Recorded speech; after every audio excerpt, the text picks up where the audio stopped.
ఎప్పుడైనా మనం చేసే మంచి పనుల మూలంగా దుఃఖం లభించి ఇంకొకరికి వారు చేసిన చెడు పనుల మూలంగా సుఖం లభిస్తే మనసుకి తప్పకుండా అనిపించవచ్చు, అలా సత్కార్యాలే చేయడం వల్ల, ధర్మాన్ని అనుసరించటం వల్ల కలిగే ప్రయోజనమేమిటి అని.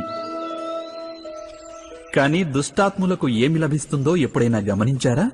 దుష్టకార్యాలు తలపెట్టే వారి హృదయం ఎప్పుడూ అల్లకల్లోలంగా, ఎంతో చిరాకుగా ఉంటుంది.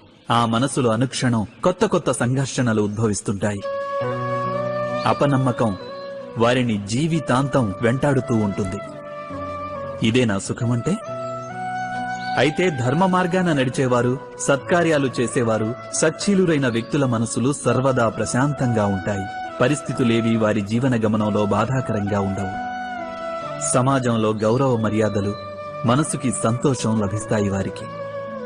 అనగా సత్ప్రవర్తన అన్నది భవిష్యత్తులో లభించే సుఖాలకు మార్గం కాదు. సుఖానికి నిర్వచనమే సత్ప్రవర్తన. అదేవిధంగా దుష్ప్రవర్తన అన్నది భవిష్యత్తులో ఎదురయ్యే దుఃఖాలకు మార్గం కాదు. అధర్మం చేసిన క్షణమే అది దుఃఖాలను ఉత్పన్నం చేస్తుంది. ధర్మం ఆచరిస్తే సుఖం రాదు. ధర్మానికి మరో పేరే సుఖం.